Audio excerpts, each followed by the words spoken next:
Selamat pagi anak-anakku yang terkasih, berkah dalam. Pada sesi kedua ini, Pak Matius akan menyampaikan tentang Yesus mewartakan dan memperjuangkan kerajaan Allah. Di dalam pewartaannya tentang kerajaan Allah, Yesus seringkali memberikannya dalam bentuk perumpamaan. Hal ini disebabkan karena dengan perumpamaan, pendengar lebih mudah menangkap pesan yang disampaikan.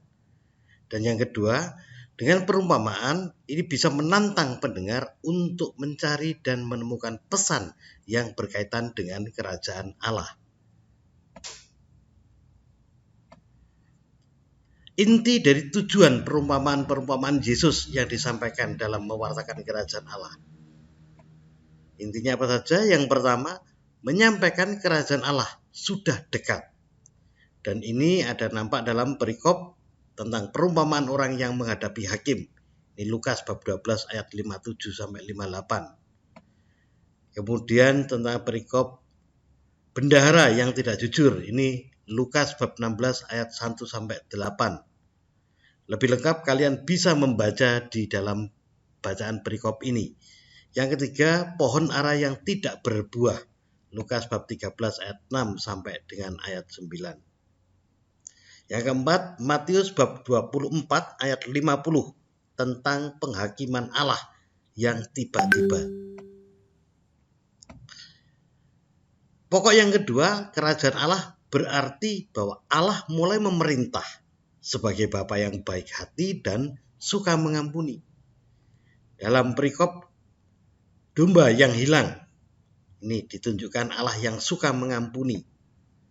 Kemudian perikop lain, upahan di kebun anggur.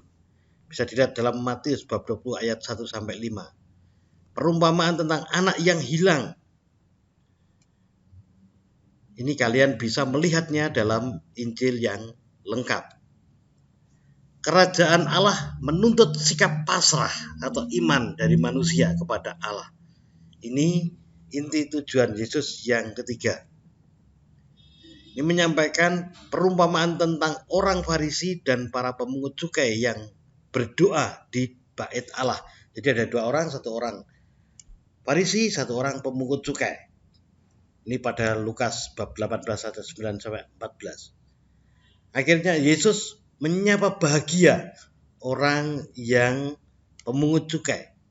Tapi Yesus tidak menyapa bahagia pada orang saleh dan taat, pada orang Farisi, pada mereka yang taat pada Taurat. Kelihatannya begitu. Nah, karena mereka selalu mengandalkan dirinya sendiri. Tapi lain dengan kaum pemungut cukai tadi atau kaum Lewi, itu dia mengandalkan Tuhan.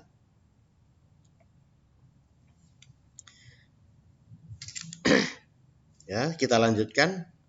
Inti poin yang keempat, kerajaan Allah itu suatu karunia. Karunia, jadi seperti hadiah. Nah, ditampilkan dalam benih yang tumbuh, biji sesawi, ragi, penabur. Nah, intinya titik perbandingan di dalam perumpamaan-perumpamaan tadi terletak pada keajaiban bahwa benih itu tumbuh dan menjadi besar serta menghasilkan buah berlimpah. Walaupun di dalam pertumbuhannya itu banyak menjumpai rintangan. Perbuatan Yesus di dalam memperjuangkan kerajaan Allah. Jadi bukan hanya perkataan. Ya. Yang pertama, Yesus mengadakan mujizat. Kita sudah nggak asing lagi. Mujizat-mujizat Yesus itu pada intinya mau menunjukkan apa? Hubungan antara mujizat dengan kerajaan Allah. Dengan mujizat ini memperlancar jalan, membukakan mata kepada kerajaan Allah. Dasar dan motif diadakan mujizat adalah pemberitaan kerajaan Allah, bukan untuk menyombongkan diri. Aku bisa membuat mujizat, bukan.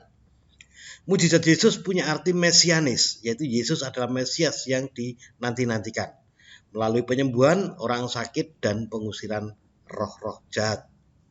Dan mujizat Yesus ini menyatakan solidaritas Allah dengan manusia miskin dan menderita, serta orang-orang yang kerasukan roh jahat. Tindakan Yesus yang kedua adalah bergaul dengan semua orang. Yesus tidak membedakan orang. Yesus akrab dengan semua orang. Ini dalam Yohanes bab 7 ayat 42 sampai 52. Bahkan Yesus juga akrab dengan penjahat dalam Markus bab 7 ayat 1 sampai 10. Tapi yang beretikat baik. Yesus pun akrab dengan para pegawai pajak yang korup.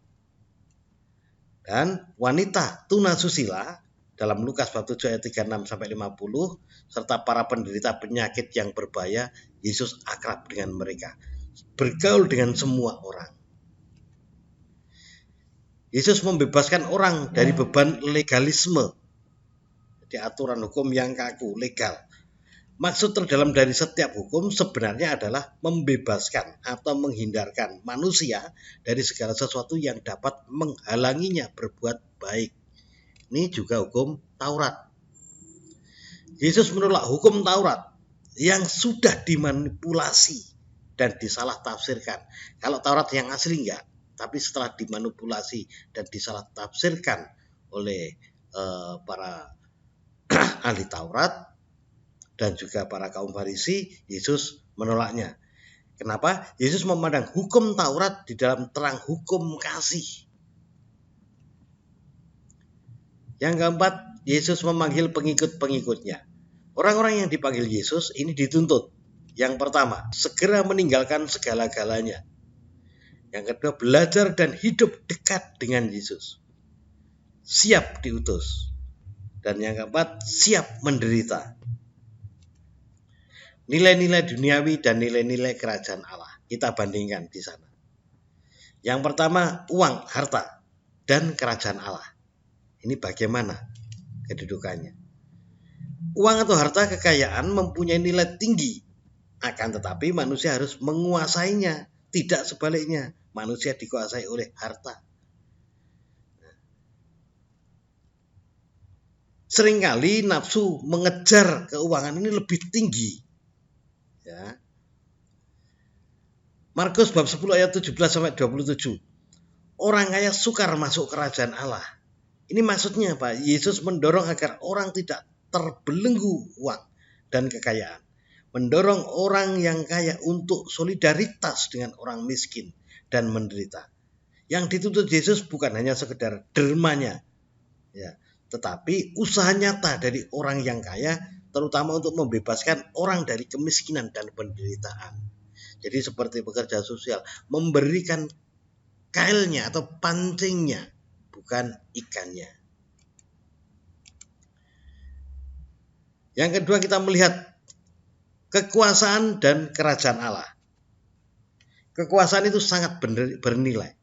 Namun orang tidak boleh memutlakkannya sehingga menghambat atau menghalangi usaha kita membangun kerajaan Allah.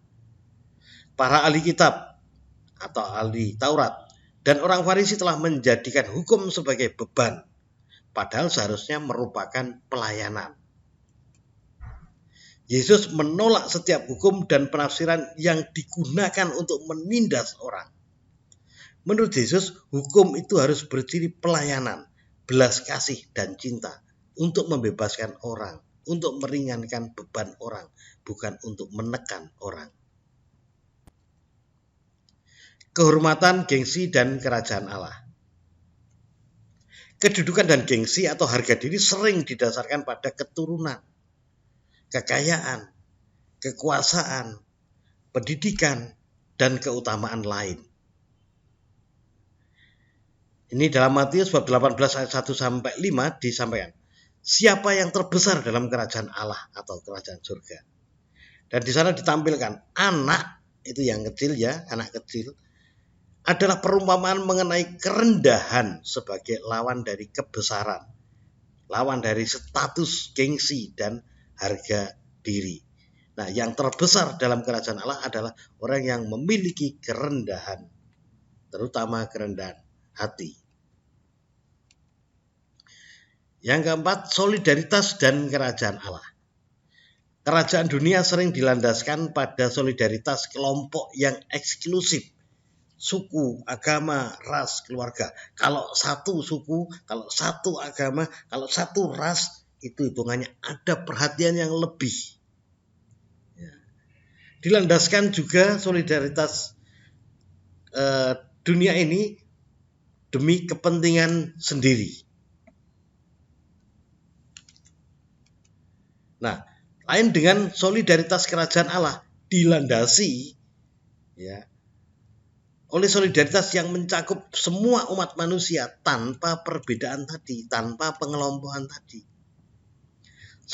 Solidaritas yang dikehendaki Yesus adalah solidaritas terhadap semua orang tanpa memandang bulu.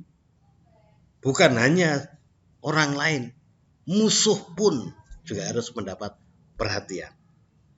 Demikian penyampaian ringkasan ini, mudah-mudahan berguna bagi anak-anak. Kalau ada yang kurang jelas silakan langsung japri. Oke? Berkah dalam Gusti.